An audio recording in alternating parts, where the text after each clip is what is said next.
ফেতরা কি টাকা দিয়ে দিলে আদায় হবে না, নাকি শস্যাদি ইত্যাদি দিয়ে দিতে হবে? অনেকেই বলে থাকে যে নবীজি সাল্লাল্লাহু আলাইহি সাল্লামের জামানায় দিনার দিরহাম ছিল, তবুও নবীজি যেহেতু দেন নাই, সে কারণে টাকা পয়সা দিয়ে ফেতরা দিলে তা আদায় হবে না। কিয়ামত পর্যন্ত টাকা পয়সা দিয়ে ফেতরা দিলে তা আদায় হবে না। সারা দুনিয়ার লোক যদি দেয় তাহলেও ফেতরা আদায় হবে না।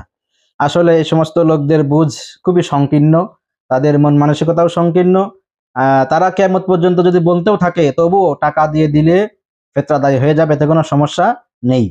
কারণ রাসূলুল্লাহ সাল্লাল্লাহু আলাইহি সাল্লামের জামানায় সাহাবীরা টাকা পয়সা দিয়ে ফেতরা দেয়নি, কারণ সেই সময় যে টাকা পয়সা, যে দিনার দিরহাম ছিল, সেগুলো দিয়ে ফেতরা দেওয়ার কোনো সুযোগ ছিল না।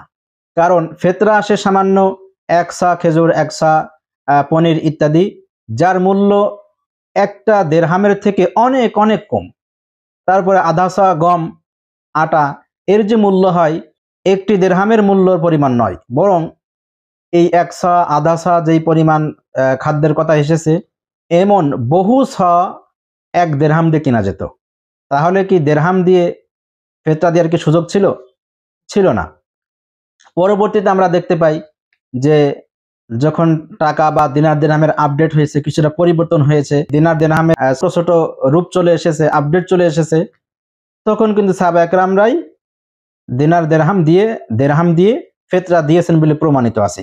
যেমন আমরা দেখতে পারি মুসান্নাফ ইবনে আবি শাইবার ১০,৩৬৯ নম্বর হাদিসে বর্ণিত হয়েছে। সনদটা অত্যন্ত শক্তিশালী সনদ। হাদ্দাসানা ওয়াকি আন কুররাতা ক্বালা জাআনা কিতাবু উমর ইবনে আব্দুল আজিজ ফি সাদাকাতিল ফিতরি নিসফু সাইন আন কুল্লি ইনসানিন আও কিমাতিহি নিসফু দিরহামিন। যে তিনি বলতেছেন, ইমাম শাফিঈর উস্তাদ ওয়াকি, তার উস্তাদ কুররা, তিনি বলতেছেন যে আমাদের নিকটে পত্র এসেছে যে উমর ইবনে আব্দুল আজিজ তিনার জামানায় সদগায়ে ফিতর আধা সা গম দেওয়া হতো, আটা দেওয়া হতো, অথবা তার মূল্য হিসাবে আধা দিরহাম, সেই সময় আধা দিরহামের পয়সা বা আধা দিরহামের মুদ্রা বেরিয়ে গিয়েছে, তো এই আধা দিরহাম মূল্য দিয়ে দিতেন। এটা তাবিদের জামানার কথা। এরপর মুসান্নাফ ইবনে আবি শাইবার ১০,৩৭০ নম্বর হাদিসে বর্ণিত হয়েছে, হাদাসানা ওয়াকি আন সুফিয়ান আন হিশাম আনিল হাসান, হাসান বসরি বলতেছেন যে ক্বালা লা বাসা আন তুতিয়া দারাহিমা ফি সাদকাতিল ফিতরি, তো সাদকাতুল ফিতরের ক্ষেত্রে দিরহাম দিলে কোনো সমস্যা নেই। এরপরে মুসান্নাফ ইবনে আবি শাইবার ১০,৩৭১ নম্বর হাদিস, এখানে বর্ণনা হয়েছে, এই সনদটা অত্যন্ত শক্তিশালী। হাদাসানা আবু উসামা আন জুহাইর ক্বালা, এই জুহাইর বলতেছেন সামিউতু আবা ইসহাক, একজন বড় তাবেঈ, বিখ্যাত তাবেঈ আবু ইসহাক, তিনি বলতেছেন যে আদরাকতুহুম ওয়া হুম ইউতুনা ফি সাদকাতি রমাজান আদ-দারাহমা বিকিমাতি তাআম, যে আমি সাহাবীদেরকে পেয়েছি যে সাহাবীরা রমজান মাসের যে সদকায়ে ফিতর, এটা খাবারের মূল্য হিসাবে দিরহাম দিয়ে সদকায়ে ফিতর দিতেন। তাহলে সাহাবীদের আমল স্পষ্ট পাওয়া গেল।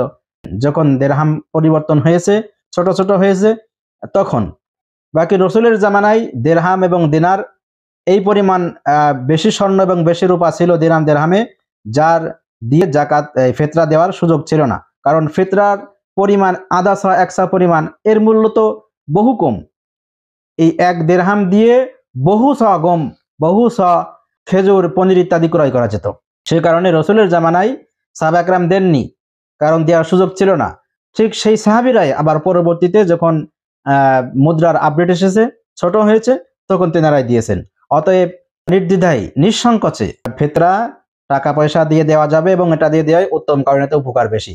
কারণ আমাদের দেশে যারা একথা বলে যে টাকা দিয়ে ফিতরা দেওয়া যাবে না, তারা কিন্তু চাউল দিয়ে ফিতরা দেয়, অথচ চাউলের কথা কোনো হাদিসে নাই।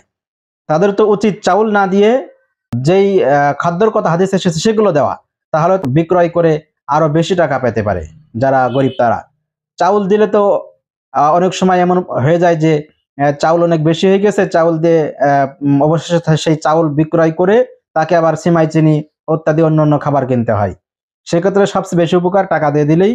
আর এবছর ২০২৫ সালে ফিতরার পরিমাণ নির্ধারিত হয়েছে ইসলামিক ফাউন্ডেশন থেকে ১২০ টাকা, এবং আমাদের যশোর জেলা, চুয়াডাঙ্গা জেলা ফতোয়া বোর্ডের পক্ষ থেকে ১০০ টাকা নির্ধারণ করা হয়েছে সর্বনিম্ন, আর বাকি অনেক বেশি আছে, ২৮০০ টাকা ২৯০০ টাকা পর্যন্ত। যার যে পরিমাণ সামর্থ্য থাকে সেই পরিমাণ সে ফিতরা দিবেন ইনশাআল্লাহ।